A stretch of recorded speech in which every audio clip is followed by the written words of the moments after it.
3 steps of financial planning जे एकदम easy वे मध्ये तुम्हाला एक्सप्लेन करणार आहे. सिंपल उदाहरण घेऊन, हस्बंडचा एज 30 इयर्स आहे, वाईफचा एज 28 इयर्स आहे. अज्युम करतो हाऊस होल्ड सॅलरी 1,00,000 रुपये आणि मंथली एक्सपेन्सेस 25,000 रुपये.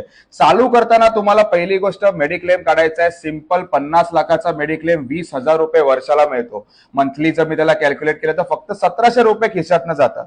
दुसरी गोष्ट टर्म इन्शुरन्स काढायचा आहे, एस्पेशली हस्बंडचा 1 करोडचा टर्म इन्शुरन्स 5 पीपीटी म्हणजे 5 वर्ष भरायचंय.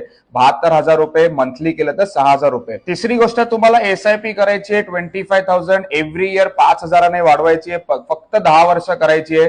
तुमची इन्व्हेस्टमेंट 57 लाख रुपीज होते, 12% मिळाले तर 96 लाख होते. एवढं सगळं करून पण 42,000 रुपये तुम्हाला खर्चासाठी राहतात. मित्रांनो, हा बेस्ट प्लॅन आहे. मी तुम्हाला वर्कआउट करून देऊ शकतो, एक्झॅक्ट डिटेल प्लॅन करू शकतो. या नंबरवर फक्त व्हॉट्सअप मेसेज करा. Thank you very much.